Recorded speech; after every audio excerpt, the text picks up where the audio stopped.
Hello everyone and welcome to .NET Core Central. In today's video, I'm going to talk about RepoDb. RepoDb is a ORM framework, which is a micro ORM framework, more like Dapper, but it has certain advanced feature more like Entity Framework as well. So dealing with it so far, it looks like a very good midpoint between Entity Framework and Dapper. So it gives the power and simplicity of Dapper. At the same time, it gives some of the advanced features of Entity Framework as well. So in today's video, I'm going to start with creating an application which will be used to insert data into a table which is warehouse. So this is the table. It has a primary key, name and address. In today's video, I'm going to just focus on inserting and selecting data. In my next video, I'll go and explain how to do update, delete and transactions. And there are a few other advanced concepts and I'm going to take care of those in the video after that. So first, let's start creating a new ASP.NET Core web application.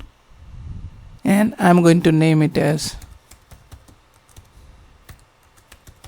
RepoDb.demo, and I'm going to select here just a simple API application. Once the project is created, I'm going to go ahead and add the NuGet packages necessary for RepoDB. And here I'm going to search for RepoDB, and I'm going to go ahead and install RepoDB.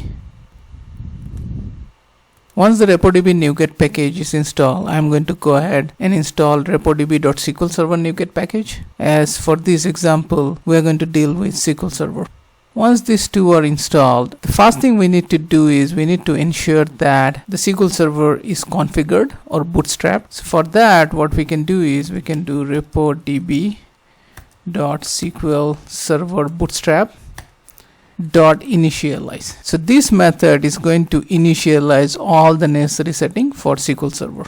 Now once we have that, I can get rid of that redundant namespace, and let me also get rid of all the unnecessary namespaces here. So once we have that, next thing what I'm going to do is I'm going to create a controller here, and I'm going to name it as warehouse controller, and it's going to be an empty API controller for the time being.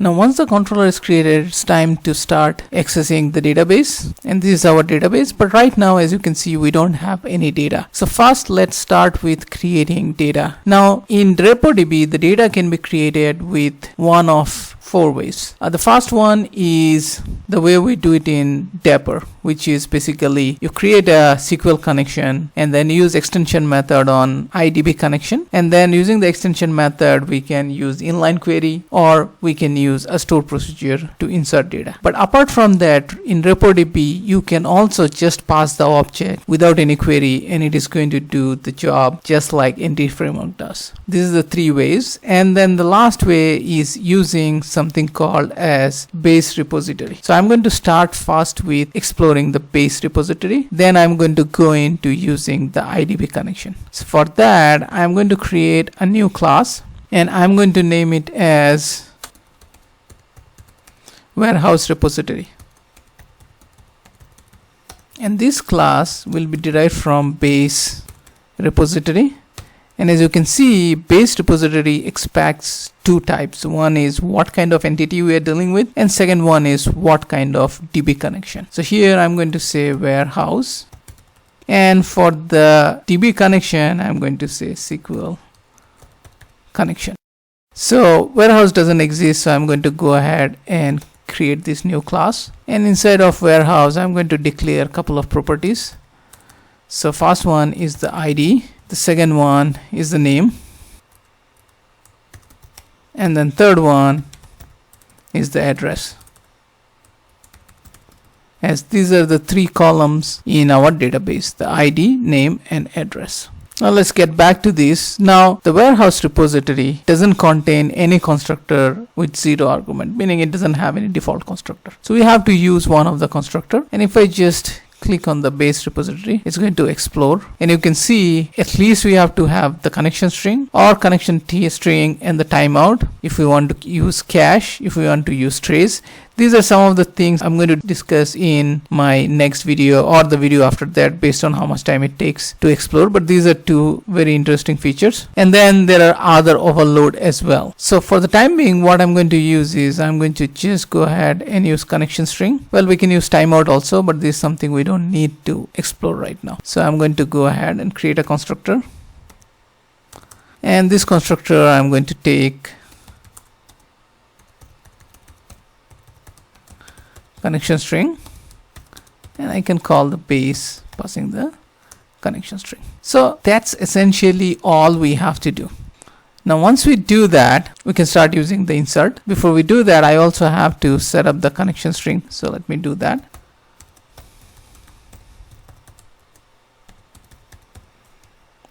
And I'm going to copy paste the connection string. Okay, it is connecting to the RepoDb database. Now once we have the connection string set up, let's go ahead and set up the startup with the warehouse repository. For that, okay, there's something wrong I did. I'm going to initialize the SQL Server Bootstrap inside of the configure services, not in the constructor. I overlooked it when I initially did that. Now here what I can do is I can do services.add, let's add the singleton. And here I can just say new of warehouse repository, and it takes the connection string. So let me get the connection string, and it's going to be configuration dot get value string and connection string. So let me copy paste, and now I can pass the connection string here. Now we have configured this. So at this point in time, what we can do is I can go into the warehouse, and then let me create a constructor here and let this one expect the warehouse repository as dependency injection object. And then let me create a post method. So I can say public action result post, and here I can say from body warehouse, and I can say return OK. Inside of OK I can say warehouse repository dot insert, and I can pass the warehouse.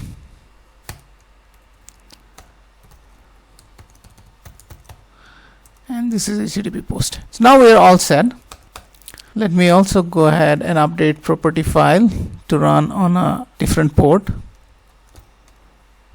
than the default one. I just do that because I sometimes have multiple applications running. So let me change it. Now let me run this application. The application is started. This is default weather forecast controller which came up. Now let me go to Postman and let me make a post to this application 5091/API/warehouse, and I'm going to start with warehouse 1 and a fake address. This point in time we don't have anything. Let me go and execute this, and if I execute I get a 200 back.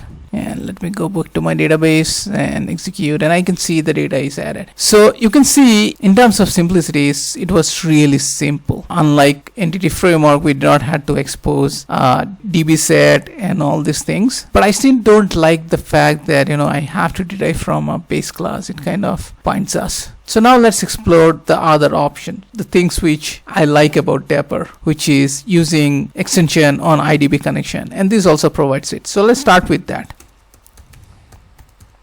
But to demonstrate that, first use the thing which is not available in Dapper, but we can do it here, which is just passing an object. So I'm going to name it as warehouse object repo. And here let us declare the constructor, take the connection string,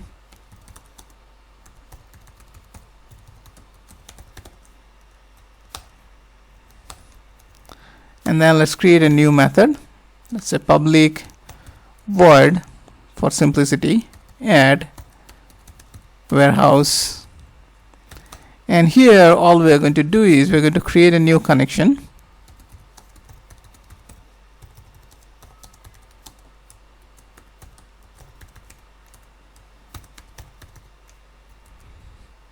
and then on the connection object we can do and insert.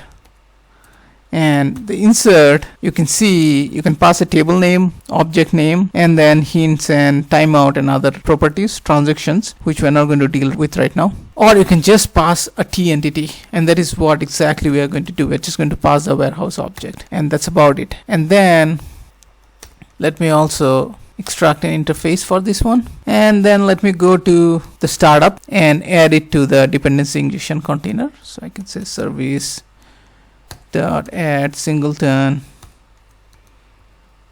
iRepo, and this is going to be new of warehouse object repo, and I can pass the connection here.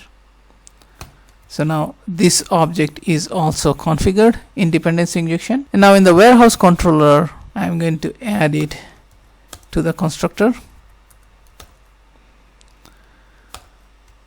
And here, instead of using the warehouse repository, I'm going to use the warehouse object repo, and then I'm going to call add on it to add the warehouse. And now since this is void, I'm just going to do it here and just return OK. That's all I'm going to do. Now let me run this application, and after the application is started, I'm going to go back to the Postman, and I'm going to add a new address. So I'm going to say warehouse 2 456 Main Street, and I'm going to try to insert it, and we get a 200 back. And now if I go to database, we can see it is added. So this is the method which really impressed me, because look at this, it's like super simple. All we need is just pass the object to the connection string. Don't have to worry about inline queries. See, inline queries are great because you have control over what exactly and how you exactly want to do it, but for simple insert statement on a single table, it's an overkill to write an insert statement, and that we have to do in Dapper. So to be able to do that, I think it's really powerful. So that's the second way. And then the third and fourth way is just using inline query and the store procedure. So I'm going to go ahead and do that. Now for that, what I can do is I can create another class, and I can name it as warehouse inline repo, and I can pretty much copy paste this whole thing and make some changes. So this is going to be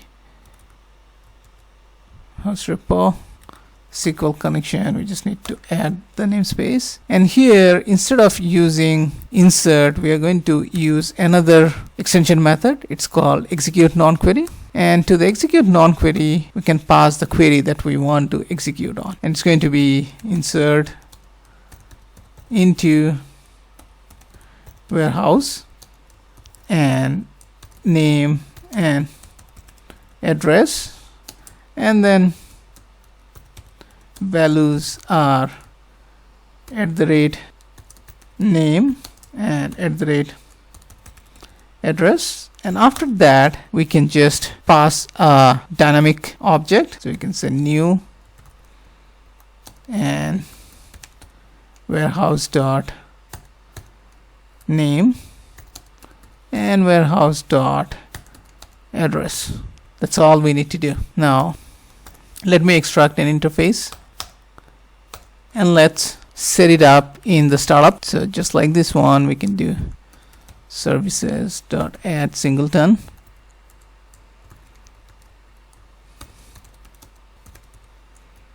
warehouse inline repo, and we can pass the connection string here.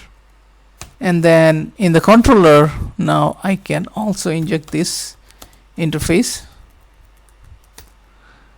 declare it, and then here instead of the object repo I can use the inline repo dot add. And now let me just put a breakpoint in the inline repo just to ensure it is coming to the appropriate method, and let me run this. And now I go back here and add a third warehouse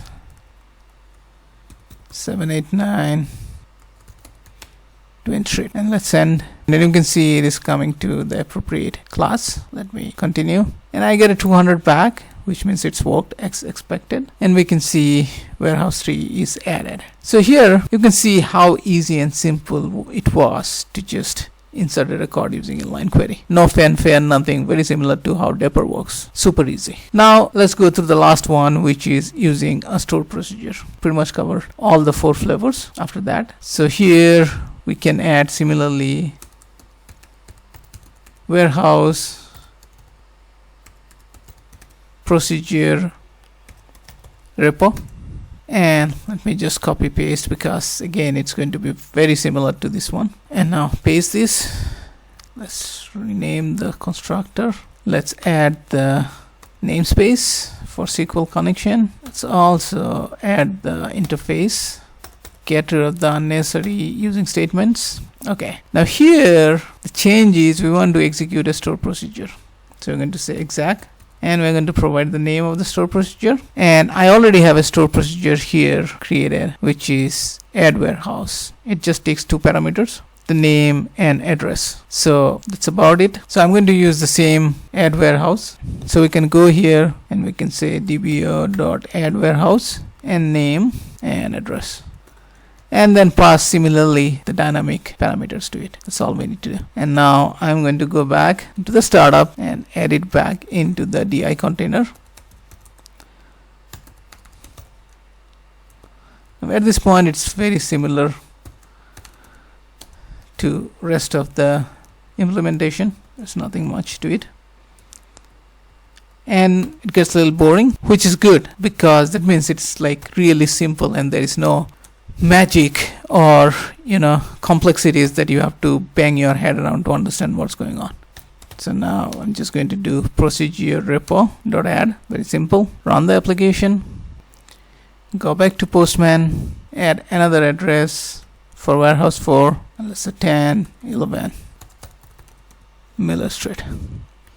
Let's run, get a 200 back, we go execute, we see that it's coming up. So you can see how really simple all these implementations are. BaseRepository, not my favorite, but something useful. Procedure based, super simple. This is probably the simplest. And then the inline query. So whatever you like, the framework kind of meets you there, which is something so far I loved about this new RepoDb framework. Now, before we conclude this video, let's also create a provider so that we can wrap up the get functionality also. And in my next video, I can explore the update, transaction, and some of the other features. So for the get, let me create a provider class, and let's create a warehouse provider. And here, let me create 2 methods: public warehouse get and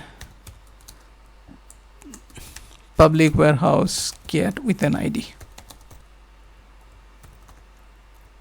And then let's create a constructor.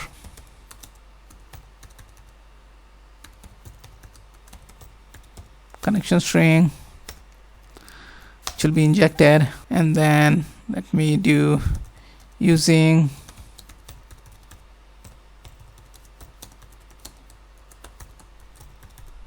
SQL connection with connection string. And then all I have to do is return connection dot query. If you remember, it's very similar to how Dapper works, but since we are returning everything, I'm just going to use the query all data from database. That's about it. And if I use a warehouse here, that's all I need, and then I can do 2 array. That's about it. You can see it is so simple. Now I can also use execute query to pass an inline query, but if I am doing a query on a single table, which is just select name, address from warehouse, I'd rather use this because there is no optimization there in the query that I can take an advantage by writing my own inline query. This is where this is super useful. And here similarly, I can just copy paste both line and make some changes. So here I do this. Instead of query all, I'm going to do query, and then I can say and faster default. That's about it. So here I'm saying, okay, I want to do a query, and this is my condition. My condition is ID is equal to ID. And this one, remember, this query is not going to get the data and do a check operation here, it is going to run a query with a where condition where ID is equal to the ID we pass, just like Entity Framework does. And this one is also, in my opinion, is really super powerful and useful. And this is where we don't get much value writing an inline query, to be honest. Now let me get rid of this.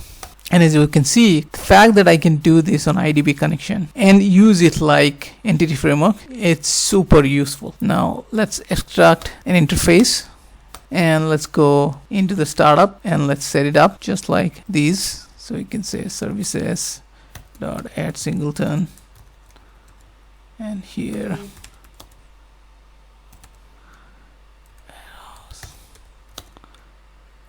warehouse provider, and I can provide the connection. So this is set up now. Let's go to the controller, and first let's inject this provider.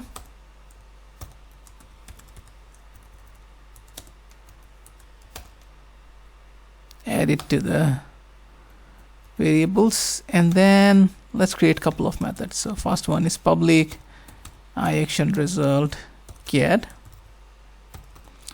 which is a HTTP get, and then second one is public iActionResult get with an ID, and this one an HTTP get with ID. So now here all I have to do is return OK of warehouse provider dot get, and let me just copy because it's going to be very similar here. Get of ID. Now here I'm not doing any parameter validation or anything, so I can, and I'm kind of expecting it to work, so this code is sufficient. But in a real life scenario, you might have to use a try catch block and handle if there is an exception. How do you return it back? Of course, this is not the video for that, but this is something to keep in mind. So now that these are ready, I'm just going to run this application and see if my actions are working as expected. Now if I go here and say API / warehouse, I should get all the warehouse, and see I get all the warehouse. The warehouse 1, 2, 3 and 4. And now if I ask for the warehouse with ID 2, I'm going to get the warehouse with ID 2, or 1 with ID 4, get the 1 with ID 4. As you can see how simple this was to do it. It was literally like probably a minute to create. It can't be easier than this. So far I am really loving this framework, and I'm going to explore more, and I'm going to show it to you all. I'm going to try to do the update transaction, figure out what is the trace, how it works, and also how we can use the other features. So that's all I wanted to cover today. If you like this video, please give me a thumbs up, and if you are not subscribed to my channel and you have been getting value out of my channel, please subscribe to it. And once again, thanks so much for watching this video.